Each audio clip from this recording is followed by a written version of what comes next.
dramatic story of one man's terrifying experience in Russia. And it's a story that raises much bigger questions about that country and where it's headed.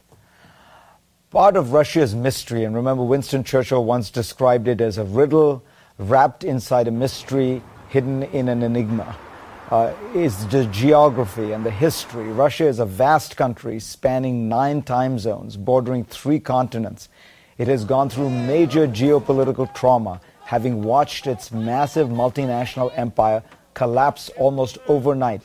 Under Boris Yeltsin, Russia then opened itself up to the world and embraced democracy and capitalism, but it seemed to get chaos and anarchy with a handful of big businessmen virtually stealing the state's assets. Then came Vladimir Putin, who restored order. But what has now emerged in Russia is a country in which the state is firmly in control, but the character of that state and the people at the top has many people worried. And what they worry about is not just what's going on inside Russia, but what it means for the rest of the world in dealing with Russia. Is Russia a reliable partner? Can we deal with it? Can we make arms control agreements with it? All these questions, in a way, come back to the central mystery and riddle about Russia. We present 2 interviews with people who have had dealings with Putin's Russia. First, an extraordinary story about an ordinary man who simply wouldn't accommodate himself to the brutality and corruption of the new Russian state. It's a riveting tale with a terrible ending.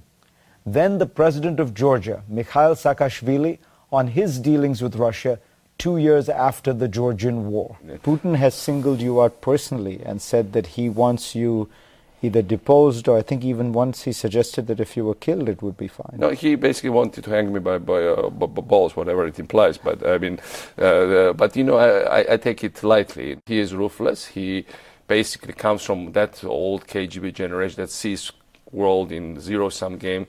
Finally, 2 experts make sense of all this. It's a great show. Let's get started.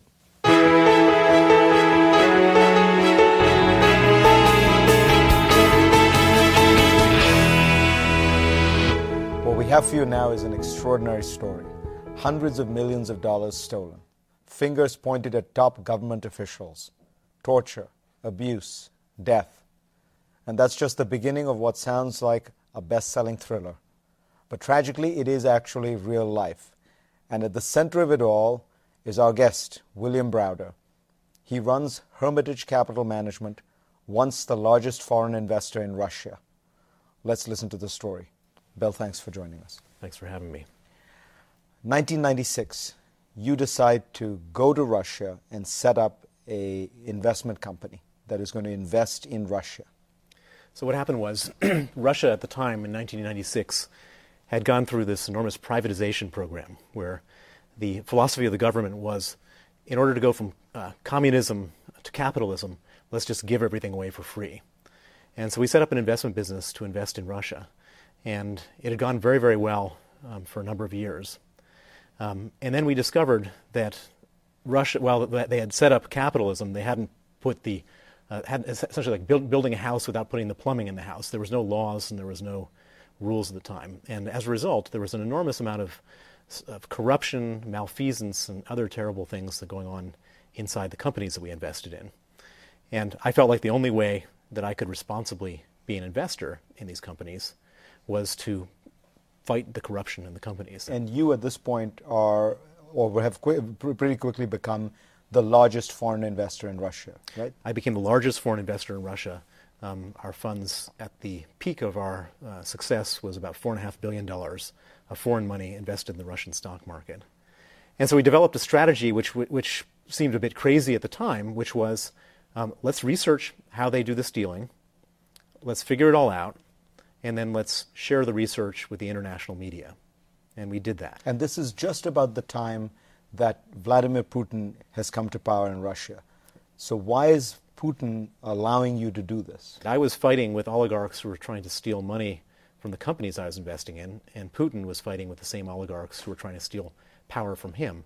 And so for that period of time, as we were exposing the corruption in these companies, the government was acting. And was there public approval of what you were doing? Well, everybody, there's only one group of people that didn't approve of what I was doing, And that was the people who were stealing the money from the companies. I mean, of course, who wouldn't be happy if you find out that the bad guys are getting fired and can't steal money from the gas company or the electricity company or whatever. But everything changed all of a sudden in 2003. In 2003, in October, Michael Khodorkovsky, who was the richest man in Russia and the head of the Yukos oil company, was flying on a private jet to Siberia, and he was arrested on the runway in Siberia. And when they did that, they did one thing which was psychologically devastating for all the other rich people in Russia, which was they took the richest man in Russia and they put him into a cage, and they allowed all the television cameras to come in and film him sitting in a cage. And imagine that you were the 17th richest guy in Russia sitting in your yacht parked off the Côte d'Azur in France, and you turn on CNN and you see the richest guy sitting in a cage. And what do you want to do?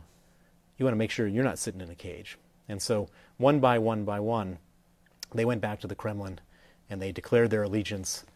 And all of a sudden, Their allegiance to Putin. To Putin. And all of a sudden, Putin no longer was at odds with the oligarchs.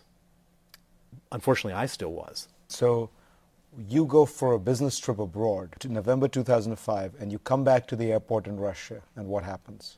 So I arrived at the airport, as I had 250 times before in the past decade. I went to the VIP lounge at Sheremetyevo 2 airport, handed them my passport. And what should have been a 5-minute process while they processed the passport turned into an hour. And after an hour, there was a bunch of commotion, and a bunch of officers came into the lounge, and they came up to me and said, "You're not allowed into Russia, follow me, sir." And they took me down to the detention area of the airport, where they kept me for a day, and then they deported me out of Russia. But then the Russian government decides to go after you in another way, which is quite extraordinary. Well, so this was nothing, this part of the story was nothing compared to what happened next. So after a while, I give up on trying to go back to Russia, and I do something which I'm thankful that I was able to do, which is I took all the money that we had in Russia and I liquidated it and took it out of the country. I then took all of my people out of the country, and I thought more or less, okay, that was a unpleasant situation, that was pretty bad, but time to move on. Well, I wasn't really able to move on because something truly extraordinary happened, which was in June of 2007, 25 officers from the Moscow Interior Ministry raided our office in Moscow, and another 25 officers raided the office of our law firm in Moscow with a very specific target, which is they wanted to get hold of the stamps and seals and articles of association of our investment companies that we had, through which we had invested in when we made our investments in Russia. And these were the proofs of ownership of the companies, so that if they had them, in effect, they could exercise authority of those companies. Exactly. In order to transfer ownership, to do almost any important activity of the company, you need to have these special documents. So these guys, the police, the Moscow police, take away these documents. And then the next thing we know longer own our companies. The companies have been transferred into the name of a convicted murderer. So, and the only way they could have transferred the companies was using the documents that the Moscow police had taken. But that was just the beginning of the unbelievable thing that happened. The next thing we discovered was that our companies had apparently been sued in court without our knowledge, based on forged, backdated contracts that were created using all of those stolen papers from our offices. And during the lawsuit, some lawyers show up that we've never hired, that we never knew about, to defend our companies. Claiming to represent us. But instead of defending our companies, they plead guilty. And in 5-minute hearings, the judge in St. Petersburg and Moscow and Kazan, which are 3 cities in Russia, award more than $1 billion to 3 shell companies against our companies, which we no longer owned. So at this point, they have tried to take this money out from your companies, but actually there's no money in your companies because you've transferred it all back to London and given it back to the investors, correct? There wasn't a penny in Russia. So the $1 billion of judgments got them nothing from me. They went around to our banks looking for our assets, but there was nothing in the banks. Now, and at this point, you hire a bunch of lawyers in Russia. Well, we hired a bunch of lawyers the moment that they had raided the offices, but at this point, as all these strange court decisions come in and strange transfers of ownership, we hired a bunch of lawyers. We hired 7 lawyers from 4 different law firms, including one very special man named Sergei Magnitsky. He was a 36-year-old lawyer at the time, working for an American law firm called Firestone Duncan.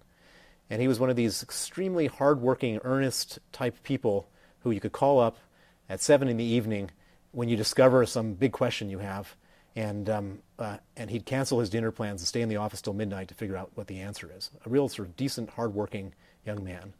And we said to Sergei, help us figure out what's going on with all these lawsuits and all this strange stuff. And he was the one who figured out that the companies had been stolen and transferred to the convicted murderer. He was the one who figured out that these judgments had been entered into, these huge billion-dollar judgments had been entered into against our companies. And he was the one who figured out that the police were the ones who had the documents that made this all